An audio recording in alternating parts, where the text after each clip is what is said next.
Hello students. तो कैसे आप सब? आई होप आप सब ठीक होंगे।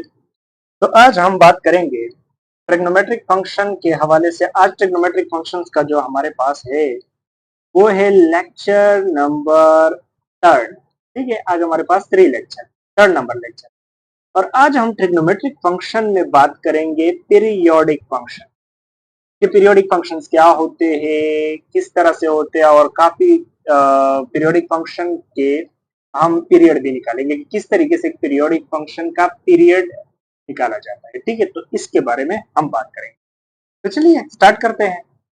अब देखो, सबसे पहले हमारे पास है पीरियोडिक फंक्शन। अब देखो, पीरियोडिक फंक्शन हमारे पास क्या होता है। देखो, पहले अगर मैं इसका डेफिनेशन करूं कि अगर मेरे पास एक फंक्शन है एफ ऑफ एक्स, ठीक है, और ये फंक्शन जो हमारे पास है पीरियोडिक फंक्शन, अगर ये मेरे पास पीरियोडिक फंक्शन, ठीक है, अब ये कब पीरियोडिक फंक्शन होगा? जब ये कुछ कंडीशन है ये सेटिस्फाई करेगा। F of x plus b is equal to f of x. अब पी क्या है?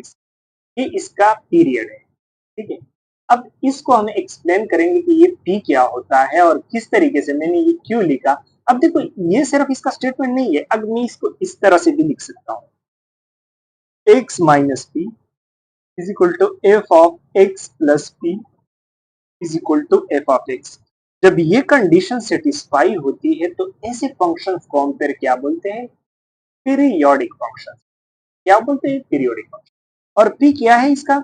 इसका पीरियड है। अब देखो, पीरियड को तो आप जानते ही होंगे, एक ड्यूरेशन होता है। पीरियड बेसिकली फिजिक्स में अगर देखा जाए तो एक ड्यूरेशन होता है, लेकिन यहाँ पे ड्यूरेशन नहीं है, यहाँ पे बस रिपीटिशन है। ठीक है, यहाँ पे पीरियड का मतलब रिपीटिशन। ठीक है, फिजिक्स के हवाले से। अब देखो, मैंने आप लोगों के लिए एक ग्राफ लिया है, ये ग्राफ है हमारे पास। अब देखो, इस ग्राफ में देखेंगे, ये हमारे पास किस चीज का ग्राफ है? ये देखो, साइन फंक्शन का ग्राफ, साइन। अब मैं इस पी को एक्सप्लेन, अब देखो, अगर मैं यहाँ पे जाता हूं तो यहाँ पे एक रोटेशन कंप्लीट होता है। ये यहाँ पे लिखिए, ये हमारे पास वैल्यू है पाई की। ठीक है, और यहाँ पे जो वैल्यू है ना, देखो यहाँ पे, ये हमारे पास है पाई बाई 2। और ये हमारे पास जो वैल्यू है इसको हम बोलते हैं माइनस पाई बाई 2। और ये है माइनस पाई, ठीक है, क्योंकि नेगेटिव एक्सिस। और ये फिर आ जाता है माइनस 3 पाई बाई 2। इसको हम एक्सप्लेन करेंगे। देखो, ग्राफ को हम पढ़ेंगे, जितनी भी ट्रिग्नोमेट्रिक फंक्शंस के ग्राफ है वो सारे हम पढ़ेंगे। ठीक है, जितने भी है वो सारे हम एक एक को डिस्कस। ठीक है, ये पॉसिबल। अभी देखो, अभी यहाँ पे हमारे पास है पाई बाई 2, पाई बाई 2। ठीक है, और यहाँ पे अब देखो, जीरो से स्टार्ट करता है क्योंकि मेरे पास ग्राफ नहीं है। अब देखो, यहाँ पे है जीरो, यहाँ पे, और यहाँ पे पाई पे वैल्यू देखा जाए, देखो यहाँ पे मैंने इसको जीरो दिया तो इसकी वैल्यू क्या है? जीरो। यहाँ पे मैंने इसको पाई दिया तो इसकी वैल्यू क्या है? जीरो।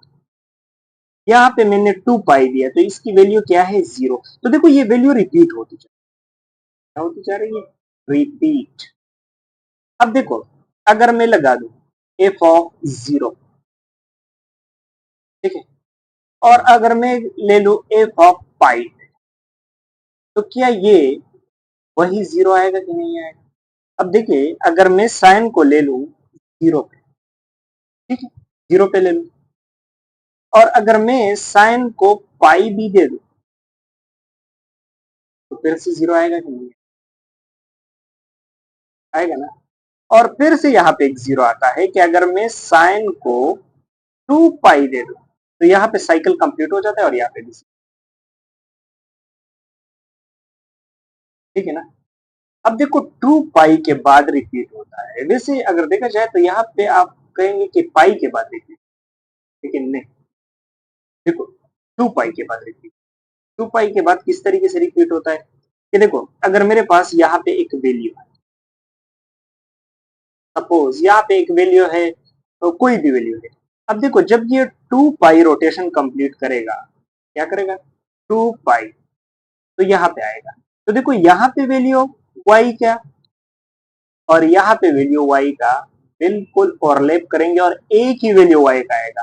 बट हमारे पास जो x होंगे यहाँ पे भी डिफरेंट होगा और यहाँ पे भी x डिफरेंट। तो ये देखो 2 पाई के बाद रिपीट हो रहा है कि नहीं, पाई के बाद ये रिपीट, 2 पाई के बाद, ठीक है, 2 पाई के बाद, ठीक है। तो इसका पीरियड क्या है 2 पाई, मतलब p क्या है 2 पाई। अब देखिए, अब इसको मैं मजीद एक्सप्लेन करता हूं कि अगर f ऑफ x है और -2 पाई, ठीक है, और f ऑफ x है +2 पाई है, तो क्या ये f ऑफ x के बराबर होगा?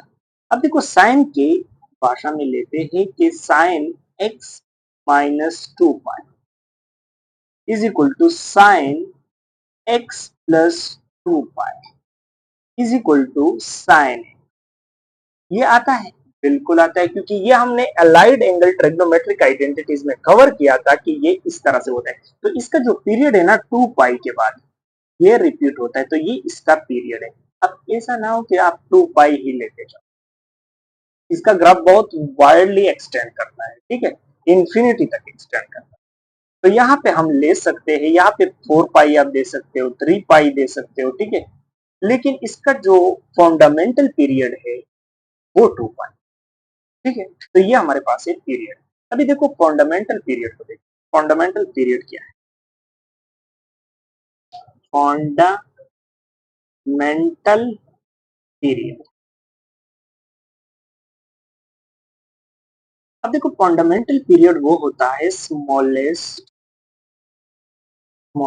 Value of period, smallest value of period या रिपीटेड वैल्यू ऑफ पीरियड, ठीक है, of any function, of any function called fundamental. मतलब वैसे अगर देखा जाए तो साइन का जो ग्राफ होता है ना, वो साइन का कुछ इस तरह से होता है, ठीक? ये जो रिपीट होता है ना, ये कुछ इस अंदाज से ही रिपीट होता है, ठीक है, और यहाँ पे भी एक्सटेंड होता है ये साइन का जो ग्राफ,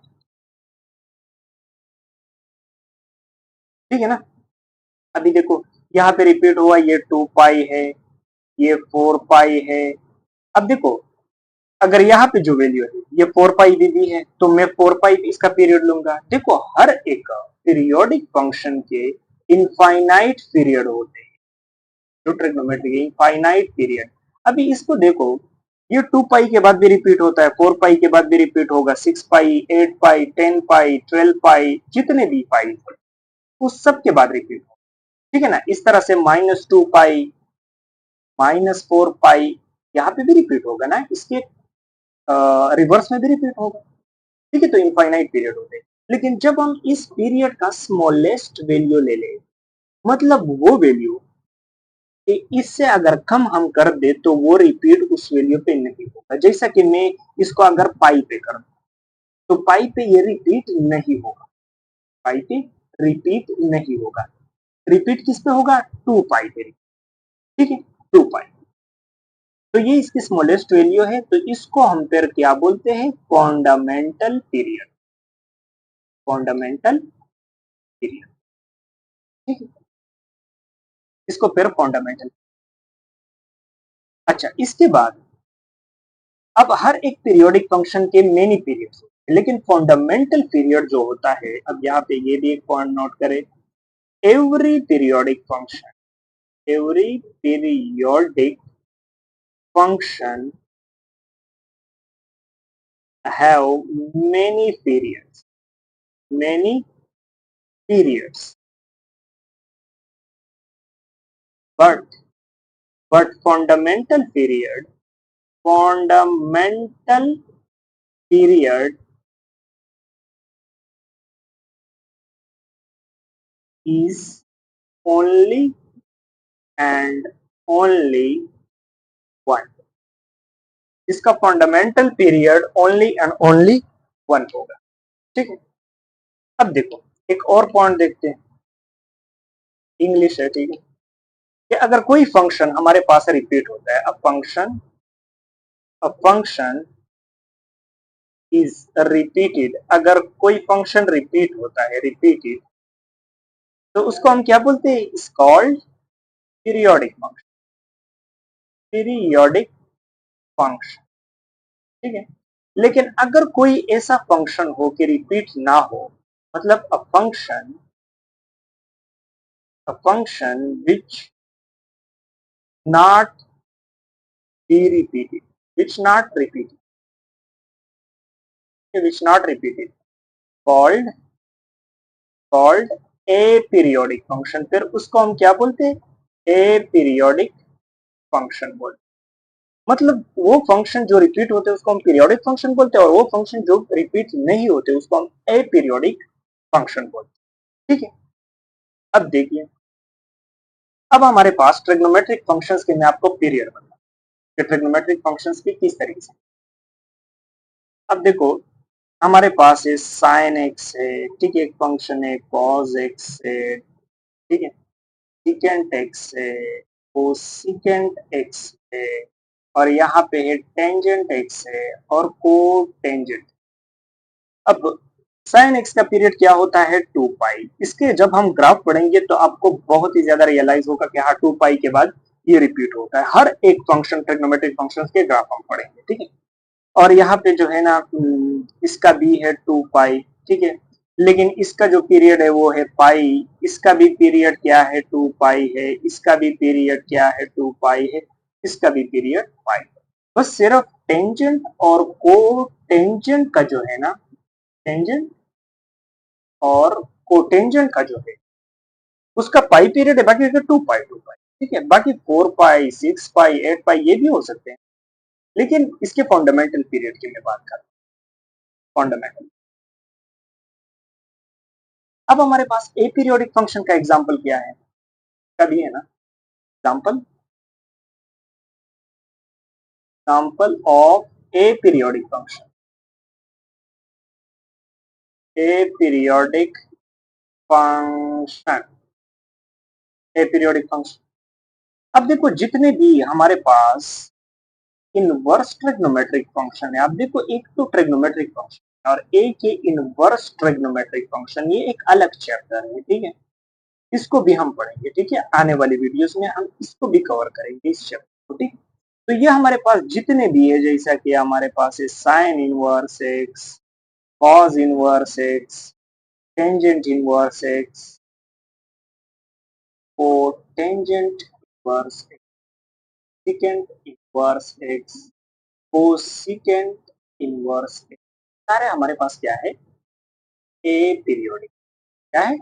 ए पीरियोडिक फंक्शन, ठीक है, इसको हम पढ़ेंगे आने वाली वीडियो में, ठीक है। बस ये ए पीरियड। अब बात करते हैं हम कुछ और फंक्शंस की, जैसा कि फॉर एग्जांपल हमारे पास एक फंक्शन है logarithmic function, log x, logarithmic function, और एक फंक्शन है जो कि पावर एक्स से एक्सपोनेंशियल फंक्शन। ये दोनों आपस में इनवर्स फंक्शन है, ये भी हमारे पास क्या है? ए पीरियोडिक फंक्शन, ए पीरियोडिक फंक्शन। अब देखो, वैसे ये तो लिमिट के कॉन्सेप्ट है फंक्शंस का, तो चलिए हम इसको थोड़ा सा डिस्कस करें। अब देखो, जो लॉगरिथमिक का होगा ना, उसका जो ग्राफ आएगा वो कुछ इस अंदाज से ग्राफ आएगा, ठीक है। ये हमारे पास क्या है? लॉग एक्स का ग्राफ है, और ये हमारे पास है ई पावर एक्स का ग्राफ, एक्सपोनेंशियल फंक्शन, ठीक है। ये आपस में मिरर इमेज होते हैं, क्योंकि ये इनवर्स का कॉन्सेप्ट है, इनवर्स फंक्शन फिर क्या होते हैं, फिर अलग कहानी, ठीक है। अब देखो, ये भी यहाँ पे पास करेगा 1 0 पे, और ये भी पास करेगा 0 और 1। तो देखो, यहाँ पे कोई रिपीटिशन नहीं होती है ना। अभी कोई इन दोनों फंक्शन को अगर देखें हम, तो इसमें कोई वैल्यू रिपीट ही नहीं हो रहा है। ये देखो, इंक्रीज हो रहा है, ये डिक्रीज हो रहा है, ठीक है, नेगेटिव इंफिनिटी तक ये जा रहा है, ये भी ऊपर जा रहा है, ठीक है। तो ऊपर जा रहा है तो इसमें कोई वैल्यू रिपीट ही नहीं हो रही है, तो मतलब ए पीरियोडिक फंक्शन, ठीक। अब इसके बाद एक और इंपॉर्टेंट फंक्शन की बात करते हैं, जिसको हम बोलते हैं कांस्टेंट फंक्शन, कांस्टेंट फंक्शन, ठीक है। कांस्टेंट फंक्शन एनी फंक्शन होता है जिसमें कांस्टेंट हो, जैसा कि हमारे पास है एफ ऑफ एक्स, सपोज 5 को ले ले, ठीक है, ये हमारे पास फंक्शन है। अब देखो ये हमारे पास जो फंक्शन है ना, ये हमारे पास पीरियोडिक फंक्शन है, वो पीरियोडिक बोला जाता है कि ये हमारे पास पीरियोडिक है। लेकिन इसमें एक मसला ये है कि not define its fundamental period. इसका बस सिर्फ ये एक मसला है कि इसके फंडामेंटल पीरियड्स डिफाइन, के फंडामेंटल पीरियड डिफाइन। अब देखो अगर मैं इसको स्केच कर लूं, यहाँ पे सपोज 5 है और ये देखो इसका ग्राफ है। अब अगर मैं इस पॉइंट को लूंगा ए, एक में ये पॉइंट ले रहा हूँ बी, एक में ये पॉइंट ले रहा हूँ सी, एक में ये पॉइंट ले रहा हूँ। अब देखो अगर इस पॉइंट पे देखी जाए तो इसकी वैल्यू वही 5 है, 2 पे।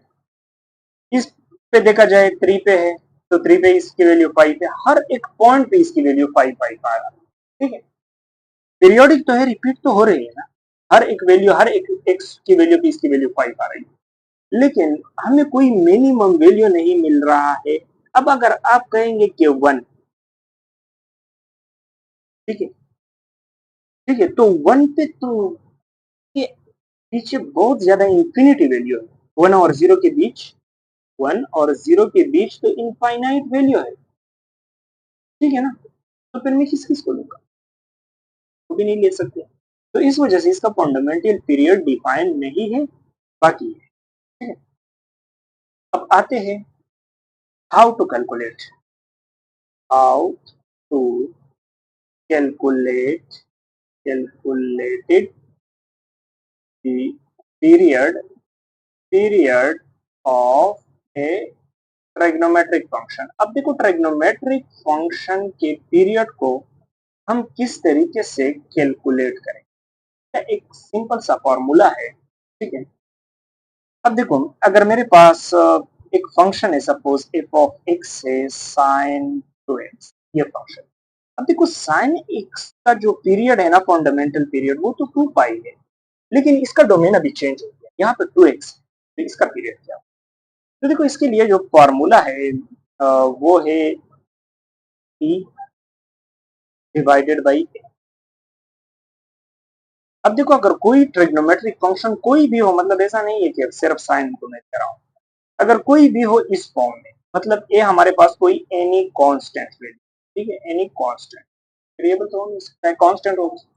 ठीक है, तो यहाँ पे आपने इसका फंडामेंटल पीरियड लिखना होगा, 2 पाई है, और आपने इसकी ए वैल्यू जो इसके साथ है ना कांस्टेंट, वो लिखनी है। तो यहाँ पे क्या है, ए 2 है, तो यहाँ पे मैं 2 लिख रहा हूँ। तो देखो ये और ये कट जाएगा तो पाई आएगा, तो साइन 2x का हमारे पास क्या है, पाई। ठीक है, अब एक और एग्जांपल ले लेते हैं।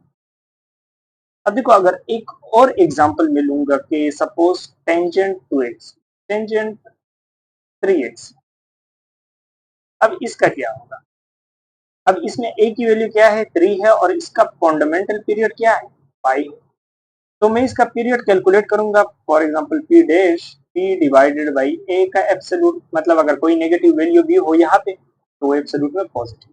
ठीक है, एब्सोल्यूट इस वजह से, तो यहाँ पे पाई आता है और डिवाइडेड बाई 3, तो ये इसका पीरियड हो गया, और ये इसका फंडामेंटल पीरियड है। ठीक है, कोई आम पीरियड नहीं है, फंडामेंटल वो हम फाइंड कर रहे हैं। तो ये थे हमारे पास पीरियोडिक फंक्शन। आने वाली वीडियोस में हम ग्राफ पढ़ेंगे, ट्रिग्नोमेट्रिक फंक्शंस के ग्राफ। तो मिलते हैं अगले वीडियो में। Thank you.